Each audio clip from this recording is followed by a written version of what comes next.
Como eu não entendo de plano diretor, mas eu sei quais são as necessidades, para isso eu trouxe aqui o meu amigo, fiel companheiro, professor, engenheiro, eu falo Trevisan para ele, carinhosamente Trevisan, mas o senhor Edson Trevisan, 40 anos professor na Escola Polivalente.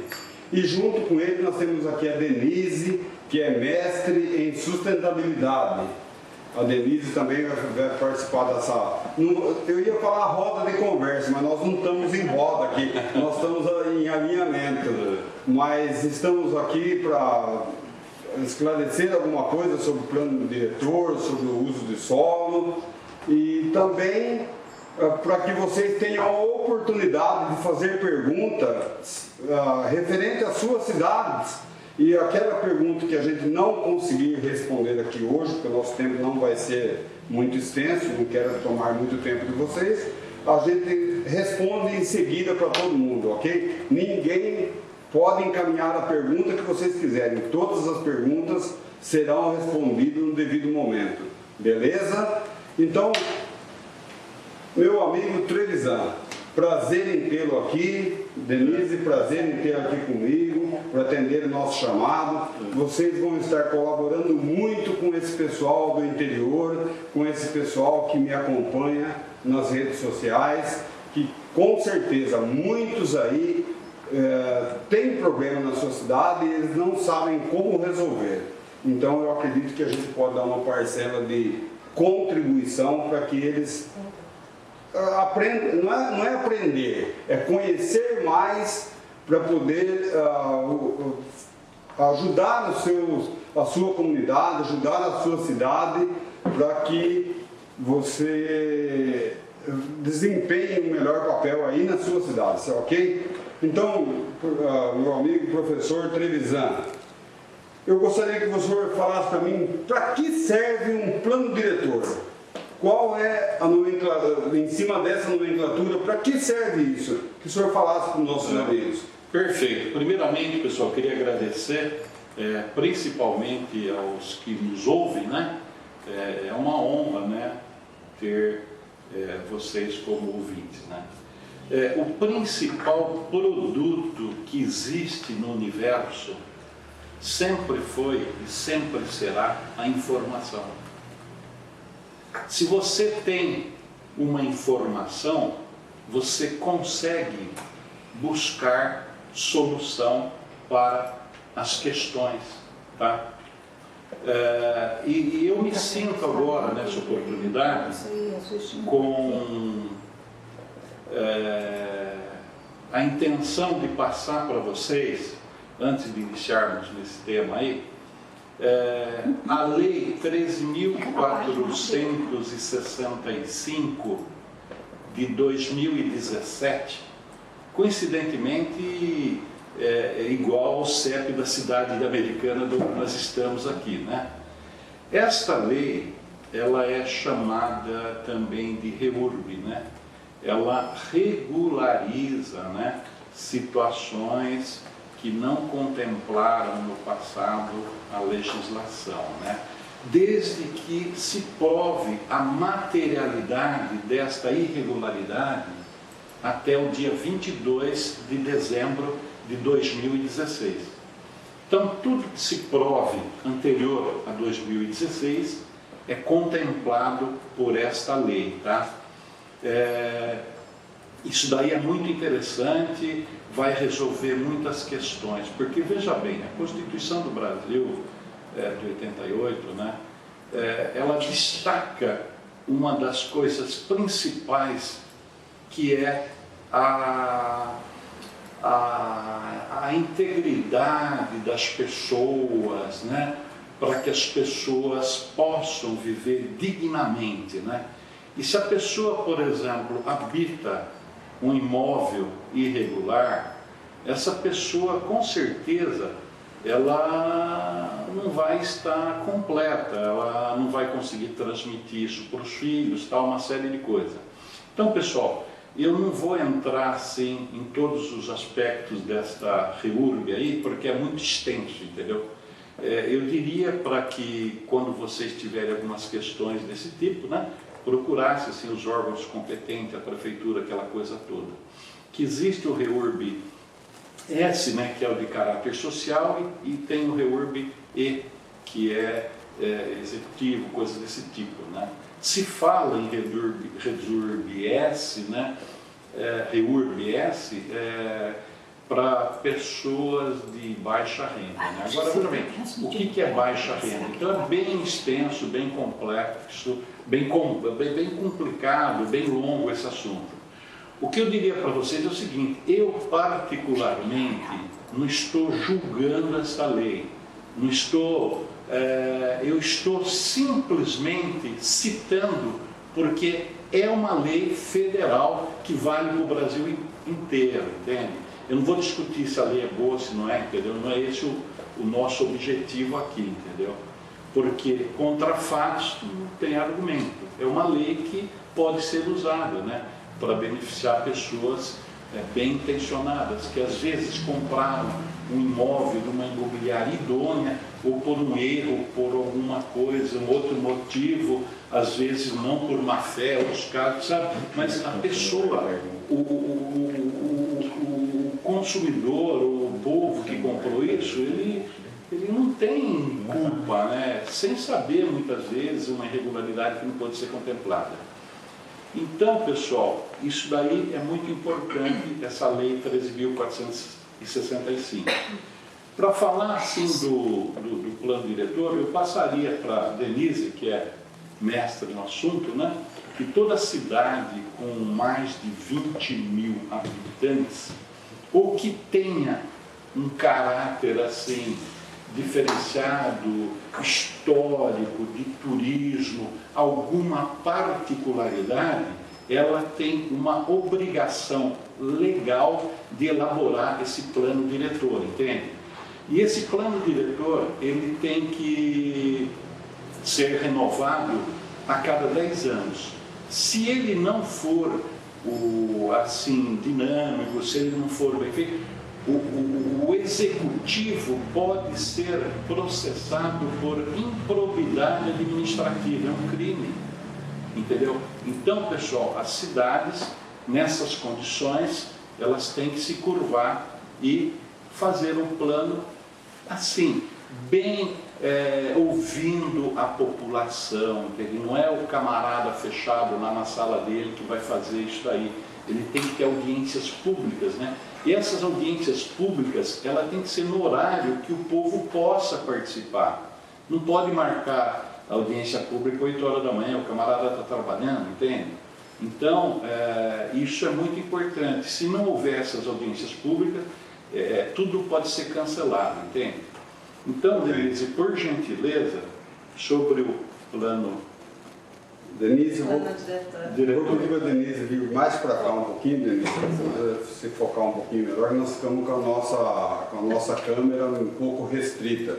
Denise, completando aqui para você falar do plano diretor, também dizer assim, toda cidade tem que ter um, ele já disse um pouquinho, você fala um pouco mais, que é dentro da mesma pergunta.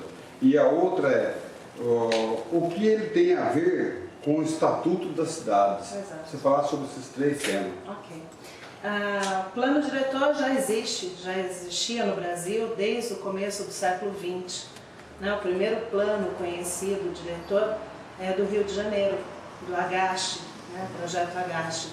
E posteriormente as cidades tinham seus planos diretores, mas somente a partir de 2001 que teve a Lei 10.257, que é o Estatuto da Cidade, que oficializou-se, né, o plano diretor como um instrumento do Estatuto da Cidade.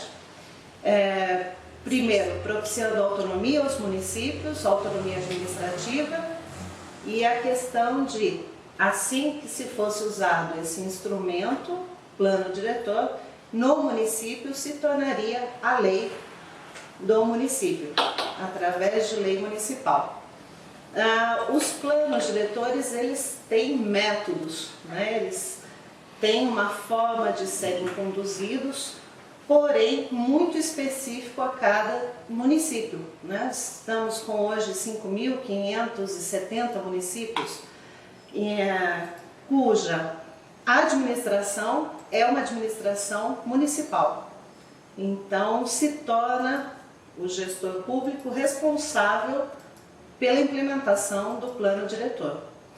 O plano diretor, né, como o professor já bem disse, a obrigatoriedade, cidades até, né, com mais de 20 mil habitantes, cidades que tenham alguma relevância no seu caráter artístico, arquitetônico, arqueológico, ou alguma usina, alguma hidrelétrica, ou que até mesmo municípios menores que 20 mil habitantes, mas pertençam a uma região metropolitana. A obrigatoriedade. Mas é de bom tom todo município ter seu plano diretor, porque é um norteador desse crescimento das cidades, né? O que se deseja nesse âmbito, nessa futuridade de 10 anos. Então o plano diretor ele tem que ser, principalmente, fazer algumas etapas simples eu digo, porém complexas, né? A fase de diagnóstico, tem que saber o município, eu não posso copiar um plano diretor de uma cidade para outra. Então essa fase de diagnóstico é bem importante, conhecer o município, suas potencialidades, suas fragilidades, para daí, junto a um prognóstico, propor ações. Essas ações têm que ser execuíveis, né? Têm que ser viáveis financeiramente, têm que ser politicamente aceitáveis e tem que ter a priorização das ações no município. Então esse documento se torna uma lei e ele não finaliza aí só por si só, nesse arcabouço jurídico. Ele finaliza com o monitoramento dessas ações, a implementação dessa lei. Então é um período de 10 anos intenso aos municípios que tem que se fazer cumprir a lei, o plano diretor. Após esses 10 anos, como qualquer engenharia, né, qualquer devolutiva, esse replanejamento, essa análise das situações, ser analisado e aí para os próximos 10 anos verificar o que houve, o que teve de certo, o que teve de errado e planejar novamente, mais 10 anos. O que nós percebemos aí é que o Estatuto da Cidade vem em 2001 para fornecer alguns instrumentos de política urbana e de ordenação do crescimento dos municípios, de extrema importância para conhecimento de todos. Perfeito. Para você que está chegando agora, tem gente chegando, nós estamos vendo aí que já estamos com um número considerável de pessoas nos acompanhando ao vivo por essa live. Então está aqui, para quem está chegando agora, nós estamos tratando do assunto do plano diretor.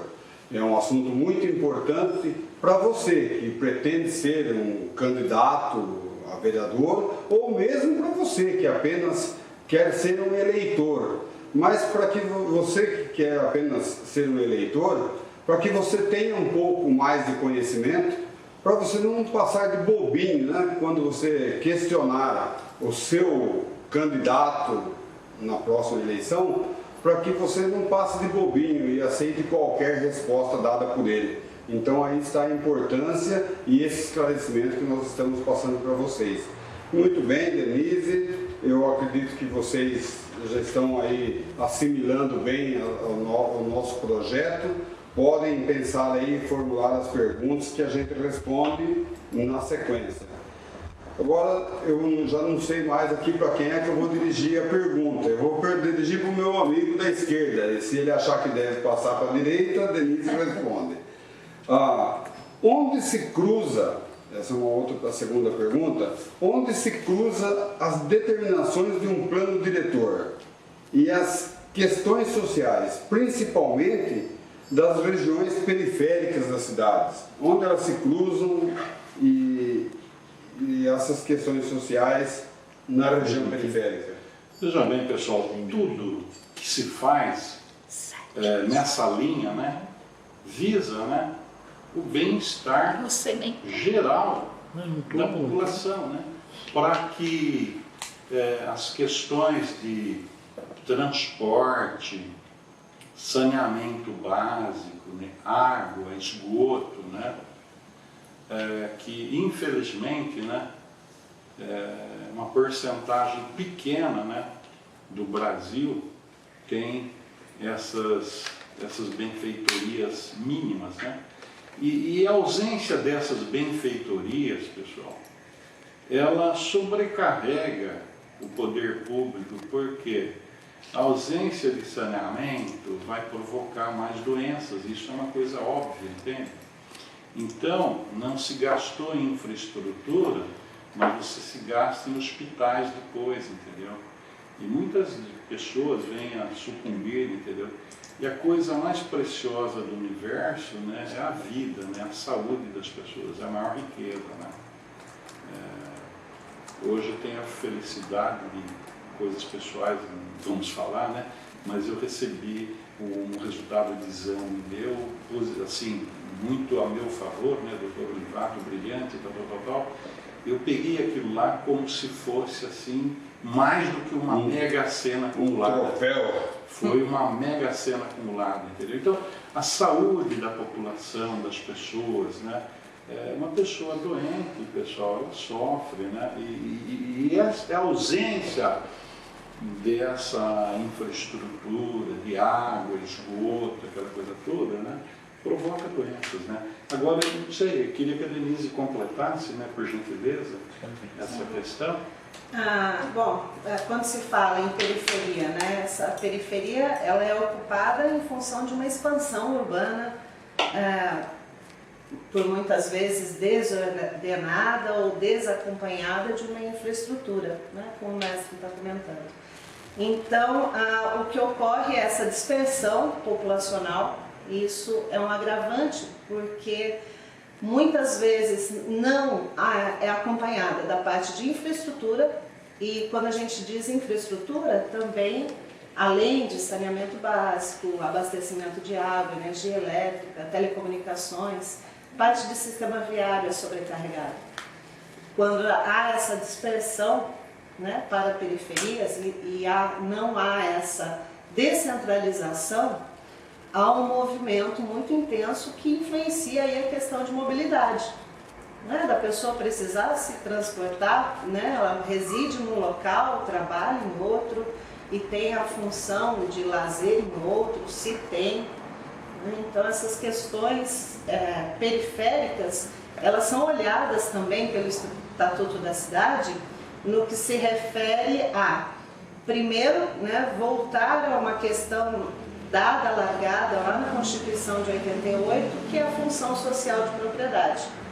A função social de propriedade faz com que na área urbanizada, na área central, os elementos de não função social de propriedade, essas propriedades, elas sejam elencadas aí como alvo de uma política pública de ocupação desses vazios urbanos, né, para que haja esse movimento ao contrário da dispersão, né, para que essa população ocupe o real espaço das cidades, né, dado por esses vazios urbanos, esses abandonos que a gente é comum ver nos municípios, e que a questão tem a ver, acho que a pergunta também é em relação à segurança pública, né? Então a questão de segurança pública também, tanto nessa questão de mobilidade, nessa questão de estar distante das funções sociais da cidade. Isso é de uma tamanha complexidade. Falta de um planejamento, né? Exatamente. Muito bem, muito bem. Pessoal, mais gente chegando aí, eu não consigo dimensionar aqui o número de participantes dessa live, mas eu estou vendo aqui que tem uma quantidade grande. Então, formulem as suas perguntas, passem aí, participem, tirem as dúvidas, estamos aqui para isso. Que nem eu disse no início, a minha intenção era fazer uma roda de conversa, mas no fim estamos aqui alinhados. Mas a roda se complementa com vocês. Vocês estão aí por todo o estado, tem gente até de fora do estado já na live.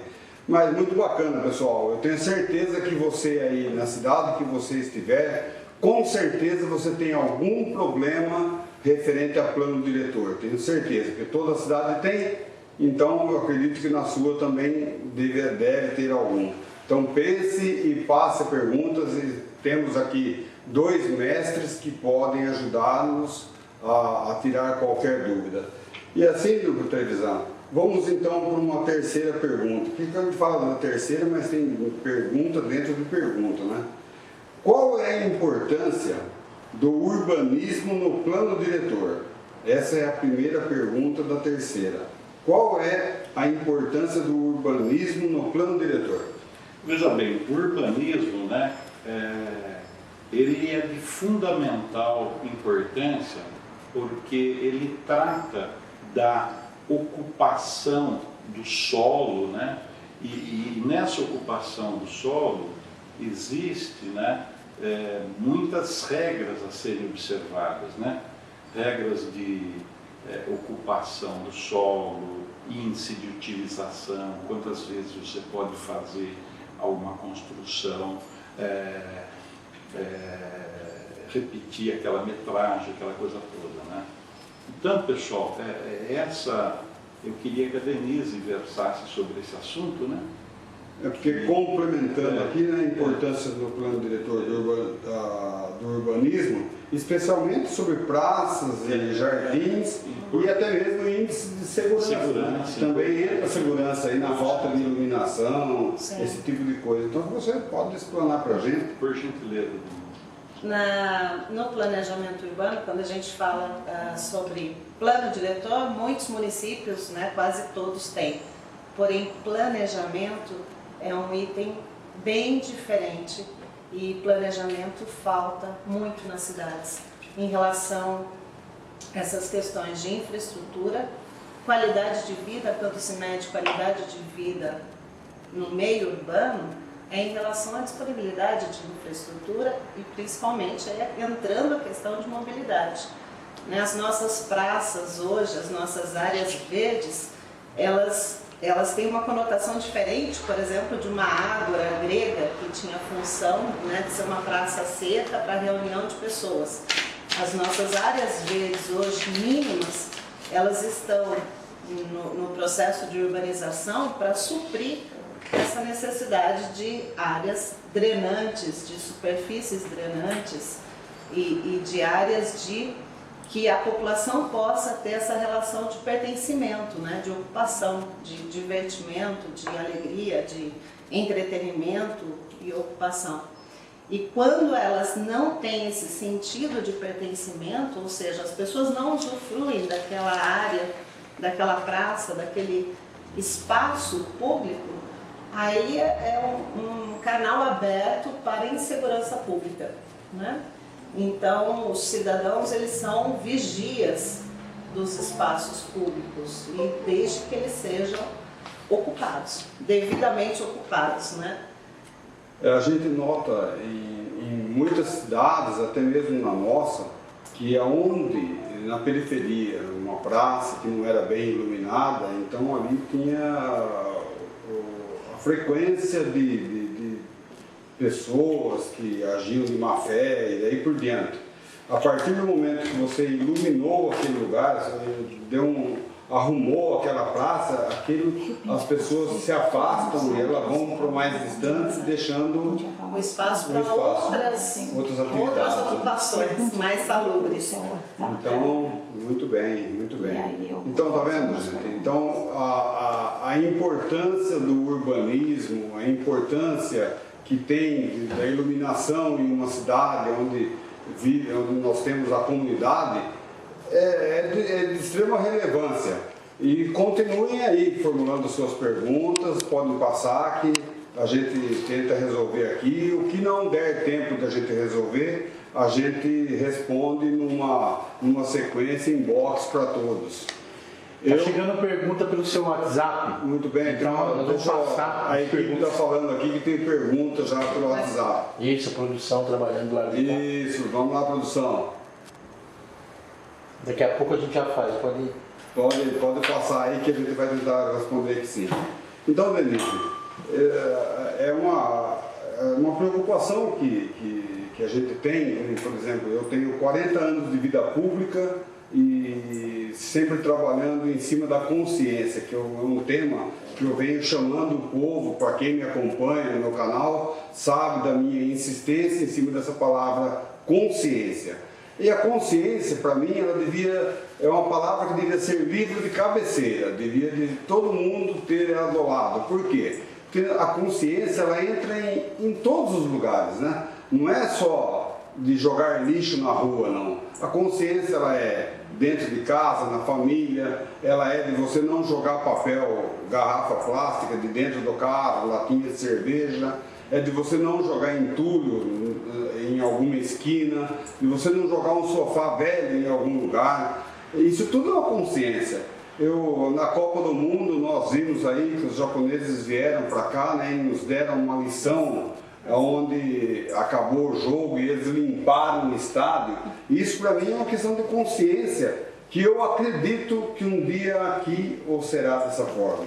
Tenho informação, por exemplo, isso sempre na palavra consciência, de que uma cidade próxima de nós aqui, neste carnaval, no carnaval de rua, quando acabou o carnaval, a rua estava limpinha, não tinha sujeira na rua. O que teve de diferente? O pessoal que estava no palanque, no palco, cantando lá e animando o carnaval, a todo instante lembrava o pessoal, incentivando, não joguem nada no chão, olhem nas suas laterais que vocês vão ver aí a lixeira. E assim, o tempo todo fazendo isso. A conclusão, quando acabou o carnaval, parecia que não teve carnaval naquela rua. Isso tem amigos nossos que teve lá, também foi publicado nas redes sociais. Então é questão de consciência. É para isso que eu venho chamando todo mundo, e quando chega no urbanismo, o urbanismo, que nós estamos falando de praças iluminadas, questão de segurança, o plano diretor, que eu chamo a atenção também, que é uma questão de consciência para você que pretende ser candidato.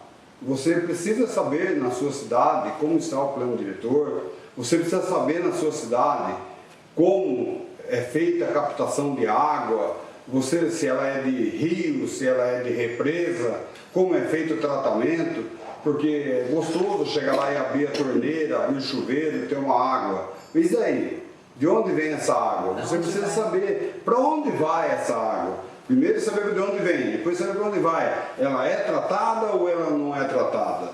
Você quer ter água limpa na sua torneira, mas você devolve a água em condições para o rio, lembrando que eu fiz uma reportagem, um vídeo, uma postagem referente ao Rio Quilombo, que está aí nas minhas redes, o Rio Quilombo que passa aqui pela cidade americana.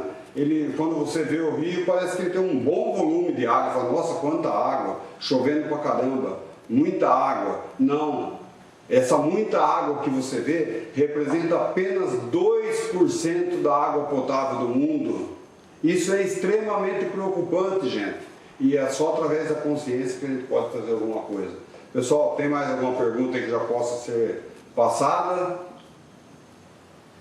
Continua.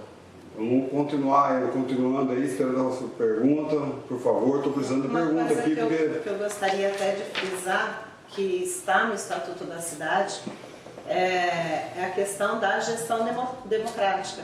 A gestão democrática tira esse cidadão, né, sentado como um ouvinte, como um espectador, para um real participante no projeto, no planejamento das cidades. Então, tanto através dos instrumentos do Estatuto, através de audiências, de referendos, de orçamento participativo, né, que a gente chega aí numa dessas discussões de audiências públicas, cuja população não participa, né, e depois as ações são tomadas, são creditadas, né, são Perfeito. Colocadas nesse documento e a população, né, como espectador não participou.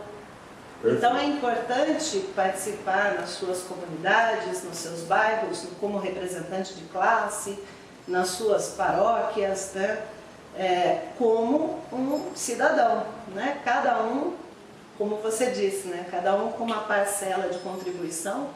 Muito seremos mais... na questão de planejamento urbano é essencial. Uma pessoa que mora na cidade, que vive na cidade, sabe as suas problemáticas e sabe, ou pelo menos tem a noção do que gostaria de melhorias. Então essa noção de direitos e deveres é uma balança aí muito tênue e que tem que ser levada em consideração. Perfeito.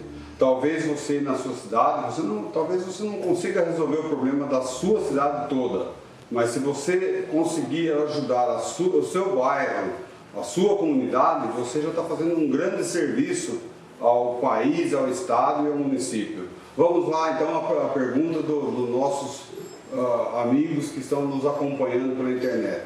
Tem uma pergunta de uma arquiteta chamada Mariana. Ela pergunta por que o plano diretor interfere na segurança das pessoas. Posso responder? Bom, o plano diretor, quando você... Oi, Mariana. Quando você coloca num documento, você faz um diagnóstico desse município, suas potencialidades, suas fragilidades, propõe ações. Essas ações, na geração aí do diagnóstico, já é possível analisar com dados multidisciplinares aí das prefeituras, Secretaria de Saúde, Educação, Economia, Cadastro, Planejamento. Essas informações subsidiam as ações.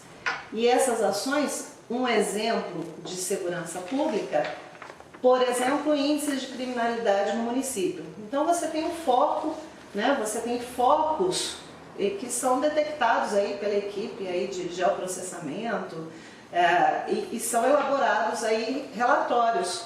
Com base nesses relatórios, o plano diretor, sendo a lei primordial de planejamento do município, ele é capaz de determinar pontos de melhoria dessa segurança pública, né?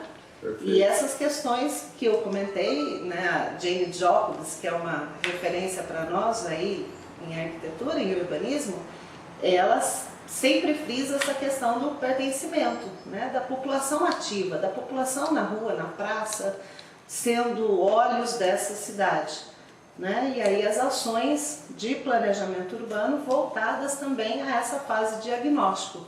Nada deve ser feito sem ter um diagnóstico muito preciso desses municípios. Muito bem. Né?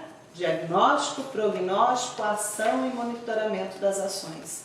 Então, só tem a ver planejamento com segurança pública, né? Muito bem, Mariana, espero que você tenha ficado satisfeita com a resposta. Vamos lá, outra pergunta, gente, e agora, vamos dizendo assim que já começamos a avançar no horário. As perguntas que a gente não conseguir responder, a gente responde posteriormente em box para todo mundo, certo? Pode ir lá a equipe fazendo mais uma pergunta. Essa é uma pergunta do Anderson, aqui do bairro Zanaga, aqui em Americana. Ele pergunta se é normal a canalização de rios e córregos alterando seus cursos d'água. O que normalmente ocorre problemas. Esse assunto também é tratado no plano diretor? Sim, também. Oi, Anderson, vou procurar responder a sua pergunta de uma forma, falando até do excesso, né, do grau de urbanização que nós temos nas cidades hoje. Essa ocupação, como a gente já disse anteriormente, ela não veio acompanhada de uma infraestrutura. Então ocorreu uma ocupação em todas as, né, talvez até ou desrespeitando por desconhecimento ou ainda, né, pela não sensibilidade, mas ocupando essas áreas que deveriam ser preservadas e mantidas, mesmo que canalizados, mas que tivessem uma condução a um local adequado e tivesse uma proporção nessa canalização, né? Porque acho que todo mundo gostaria de ter nos seus municípios, como nós temos aqui, uma avenida com um belo ribeirão, como até atrativo turístico, né? Esses pontos. Mas houve esse excesso, acredito sim, e essa necessidade de canalização em função dessa ocupação desordenada do solo.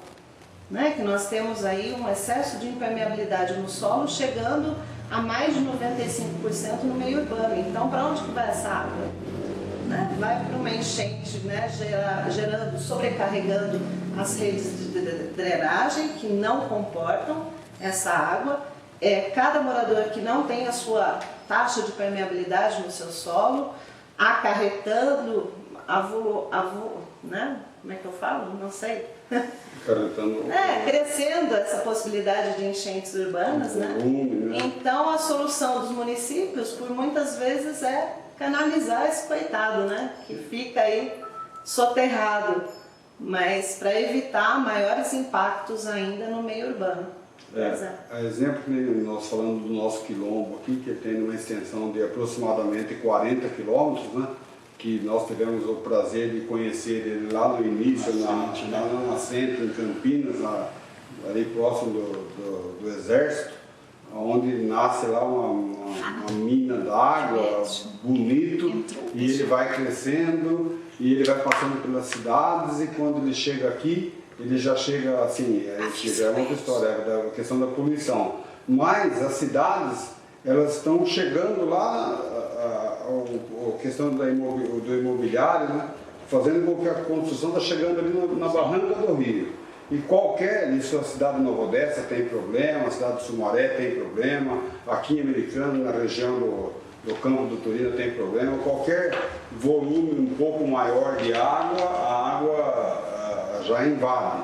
Então, realmente, e ainda que o quilombo não foi desviado o curso dele, se desviar então aí fica mais difícil ainda, né? Exato. Mas no estado tem muitos lugares e muitos rios, né, que foram mudados o trajeto dele. E tantas nascentes ocupadas irregularmente, tantas bacias hidrográficas não preservadas, esse é um motivo aí de grande preocupação.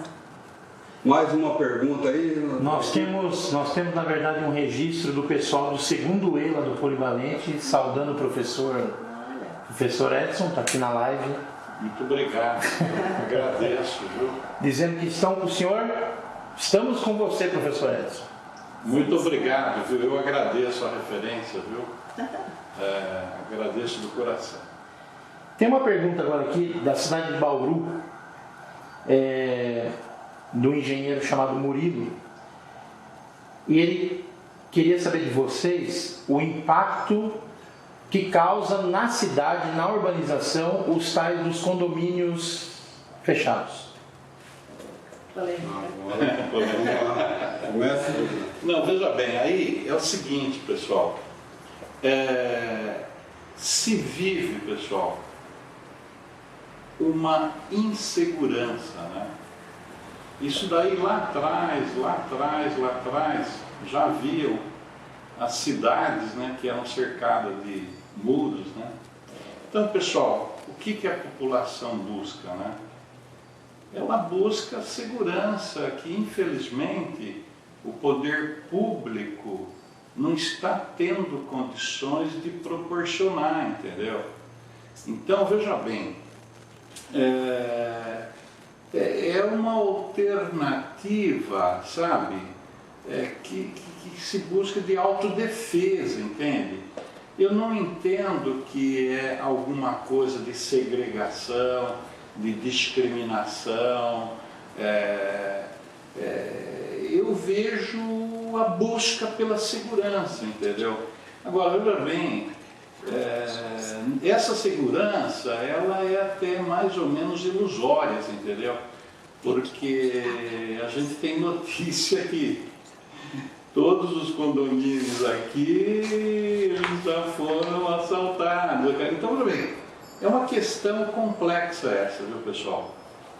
Eu deixaria para a Denise também dar o ponto de vista dela, mas eu não vejo isso como uma segregação, como uma separação de classes. Eu não vejo isso, não. É a busca de segurança. A Denise pode falar aí qual é o impacto disso, né? Que aqui em Americana, nossa região mesmo aqui, também, como está aí o nosso amigo de Bauru, vem crescendo muito esses condomínios, né? Então, qual é o impacto disso no urbanismo de uma cidade?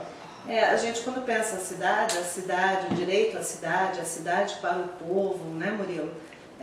nós pensamos que seja uma cidade democrática, que haja convívio de diversas classes em diversos âmbitos aí, nessa questão de convivendo em sociedade, mas as questões são tão estruturais e tão mais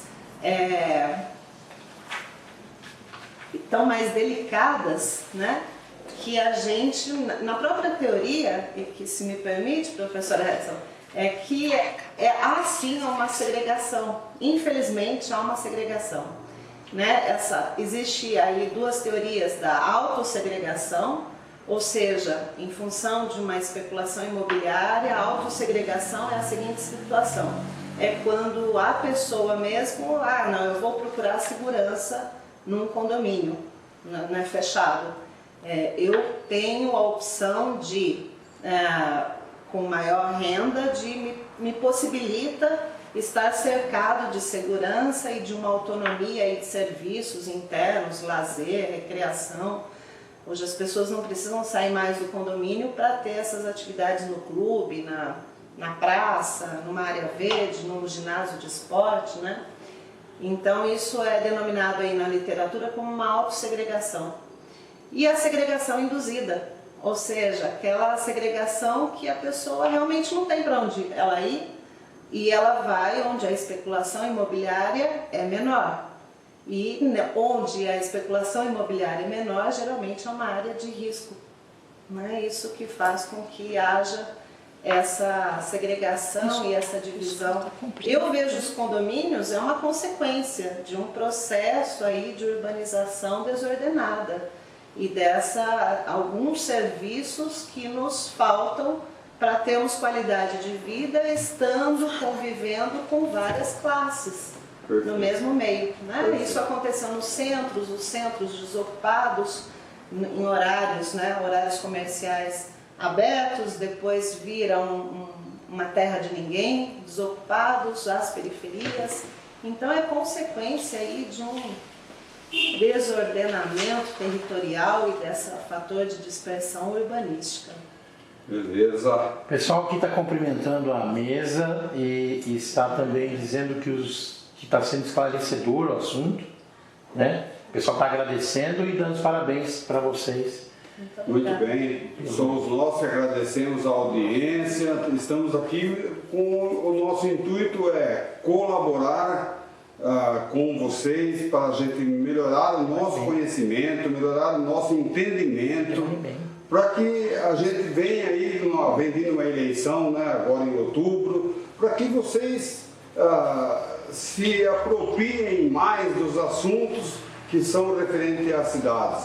Eu que agradeço, está chegando gente agora aí, para aqueles que chegaram depois, então a gente pode procurar as informações, a gente vai passar. O nosso assunto principal aqui era o plano diretor de uma cidade, já foi esclarecido para quem chegou depois, nós estamos vendo aí que está entrando gente, acabou de entrar um agora aí, ó.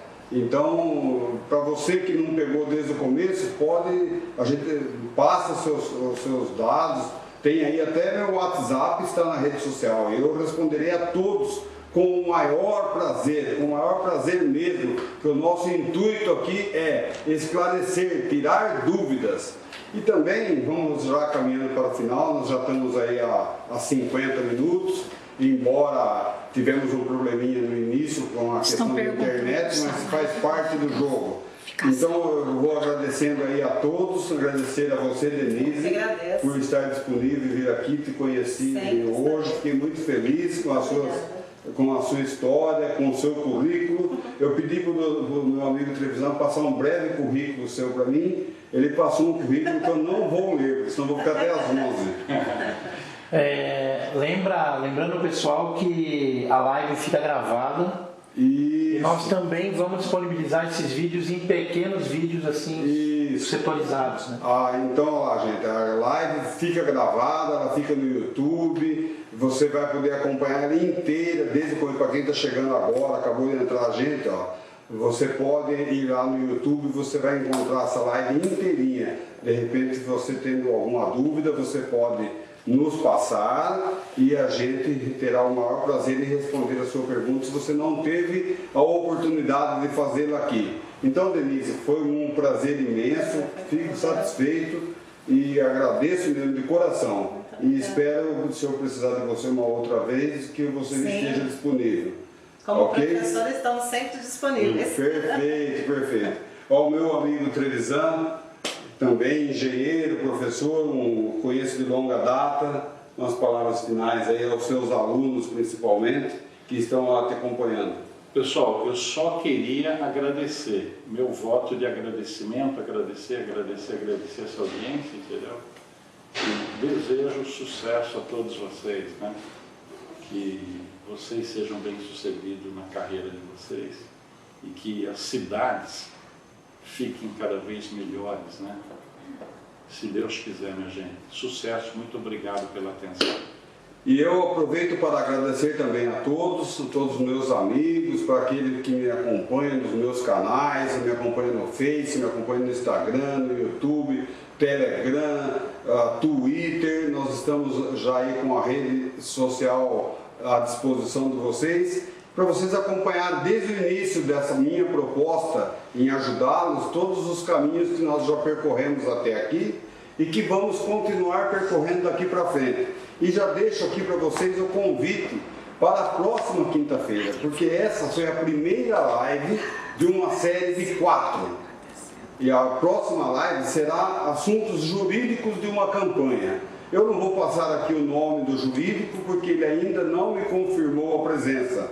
Mas nós vamos ter aqui um jurídico, se esse meu amigo não puder vir, teremos outro, para alguém especialista em campanha política, que vem aqui para tirar todas as dúvidas referentes à parte jurídica de uma campanha. Então eu espero você, nós vamos divulgar também pelas redes sociais, vamos divulgar o nome do jurídico que vai estar aqui. Então, até a próxima quinta-feira, assuntos jurídicos de uma campanha. Então, para vocês, o meu fraterno abraço, eu agradeço de coração e até na próxima quinta-feira, na nossa segunda live.